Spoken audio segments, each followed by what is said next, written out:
जुळली गाठ ग या मालिकेच्या आजच्या भागामध्ये आपण पाहत आहोत प्रेक्षकांनो, दामिनीने मात्र दोन्ही सुनांच्या हाताला धरूनच त्यांना ओढतच इकडे घेऊन आलेली असते त्याच्या रूममध्ये. आणि तिथे का बरं आणलेलं असतं तर आज असते वटपौर्णिमा. आणि वटपौर्णिमे दिवशी इथे मुजुमदारांच्या सुना कशा पद्धतीने तयार पाहिजे असं म्हणूनच ती नीता आणि अवंतिवावर ओरडत असते. आणि आज वडाच्या पूजेच्या वेळेस आपल्या मुजुमदारांकडून तिथे येणाऱ्या सगळ्या बायकांना साड्या वाटप करायच्या आहेत. मग तुम्ही अशा जाणार का? अगं मुलांसाठी उपवास तपास करा आणि त्याचबरोबर जरा दागिने वगैरे अंगावर घाला. आणि इथे हे सगळे दागिने आहेत असं म्हणूनच ती त्यांना ते दागिने घालायला लावून तिथून निघून जात असते.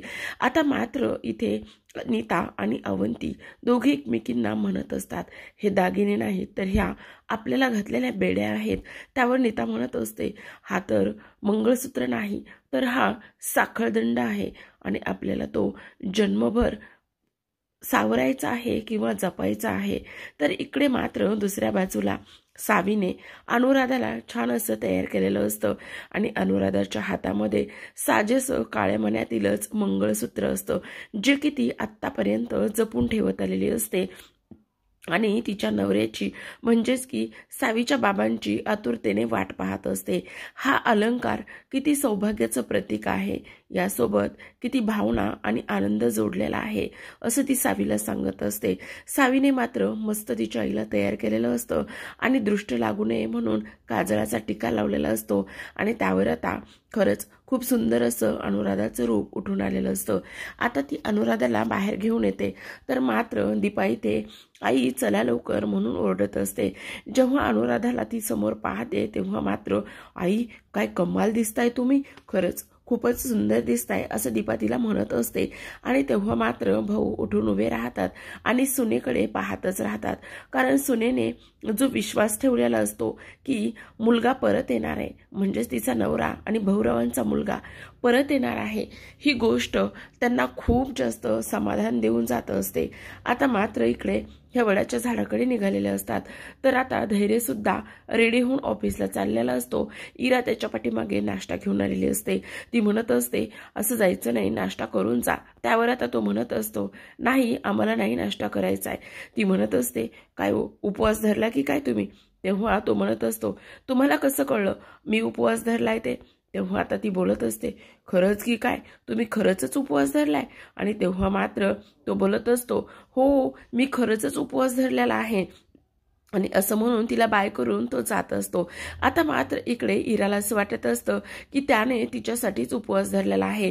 मुजुमदारांचे पुरुष आणि ते सुद्धा त्यांच्या घरातील स्त्रियांसाठी उपवास धरतायत, हे मात्र खरंच खूप आनंददायक आहे असं सुद्धा ती तिथे बोलत असते.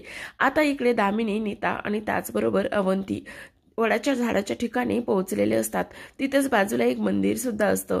येणाऱ्या बायकांना दोघींच्या हस्ते साड्या वाटप सुरू असतं आणि हे सगळं काही दामिनी फक्त देखावा म्हणून करत असते. आता इकडे सावी, दीपा आणि अनुराधा सुद्धा वडाच्या झाडाची पूजा करण्यासाठी तिथे आलेले असतात. आता अनुराधा पाहते तर हे सगळं काही काय आहे आणि दीपा जायला लागलेली असते. तिला असं वाटत असतं आपल्याला सुद्धा एखादी साडी मिळावी. तेवढ्यातच अनुराधा तिला थांबवते आणि म्हणते, नाही दीपा आपल्याला तिकडे जायचं नाहीये. सावीच्या मनामध्ये विचार येतो की हे इथे काय करत आहेत, नेमकं यांचं काय चाललेलं आहे. आणि ती म्हणते, आई तू चल आपण लवकर पूजा करून घेऊया. असं म्हणूनच आता सावी अनुराधाला पूजा करण्यासाठी वडाच्या झाडाच्या जवळ घेऊन जात असते. जसजशी अनुराधा पूजेची तयारी आणि जवळजवळ जात असते तसं तसं इकडे जी काही दामिनी आहे ती मात्र तिथे येते. आता वडाच्या झाडाची पूजा करायला लागलेली अनुराधा मात्र दामिनीच्या तावडीत सापडत असते आणि दामिनी तिचं ते ताट भरलेलं उधळून लावत असते आणि तिला बाजूला धक्का देते. तेव्हाच मात्र तिथे जमलेल्या सगळ्या बायका हा सगळा काय प्रकार आहे पाहत असतात. आणि तेव्हा सावी जोरातच ओरडते, अहो तुम्ही हे काय करताय? तुमची हिंमत कशी झाली माझ्या आईला असा धक्का देण्याची? तुम्ही समजता कोण स्वतःला? त्यावर आता दामिनी म्हणत असते, अगं वेळ लागले का? एका विधवेला वडाच्या झाडाची पूजा करायचा हक्क कोणी दिला? अगं इथे येण्यापेक्षा नवऱ्याला जाऊन बाजूला जाऊन शोध, नवरा कुठे आहे ते. आणि तू इथे पूजा करायला आलेली आहेस.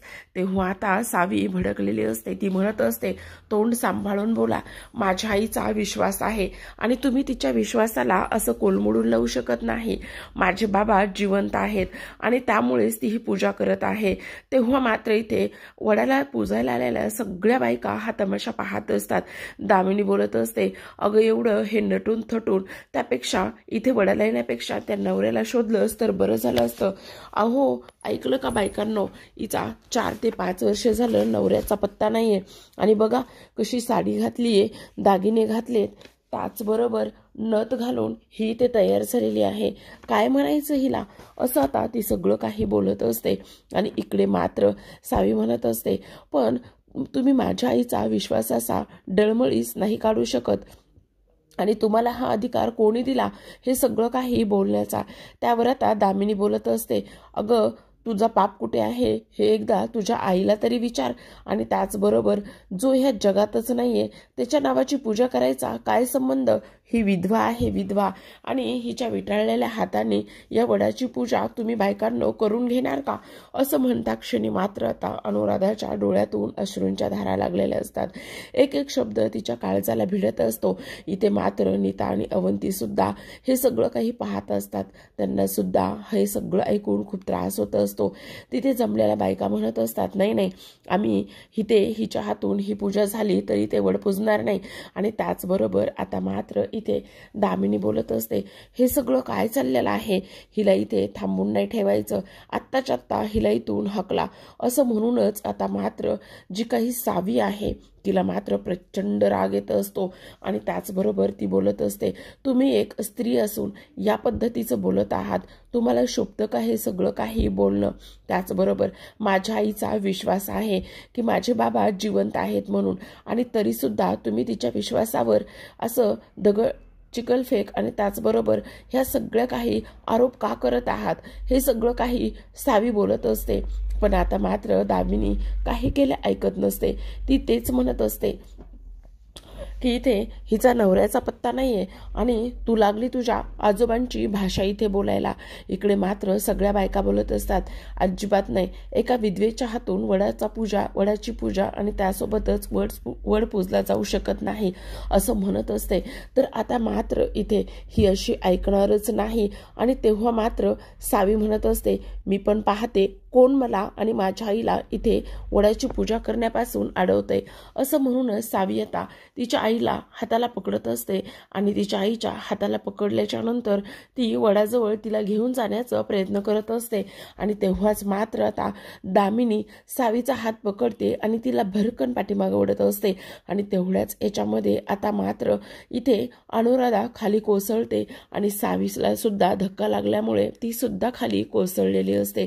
तेवढ्यातच आजूबाजूला असणारी रेणू त्याचबरोबर पराग सुद्धा तिथे असतो. आणि हे सगळं काही सावी पाहत असते. ती मात्र म्हणत असते, सोडा आम्हाला, जाऊ द्या इथून, आणि तुम्ही थांबवणारे आम्हाला कोण आहात? आता मात्र दामिनी खूपच भडकलेली असते आणि ही अशी ऐकायची नाही. म्हणूनच आता दामिनी खाली वागते आणि तिच्या गळ्यातलं मंगळसूत्र काढणार तोच तिथे धैर्य आलेला असतो. धैर्य आल्याच्या नंतर दामिनीचा हात तसाच हातामध्ये धरत असतो. तर इकडे हा सगळा काही प्रकार उघड्या डोळ्यांनी सगळेजण पाहत असतात. आता दामिनीला एका क्षणासाठी समजत नाही की नेमकं कोण आहे म्हणून.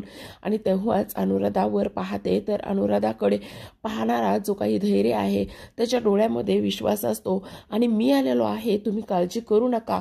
आता मात्र जेव्हा दामिनी पाहते की समोर तिचाच मुलगा आहे तिच्या विरोधामध्ये, ती बोलत असते, हे सगळं काय आहे धैर्य, हात सोड माझा.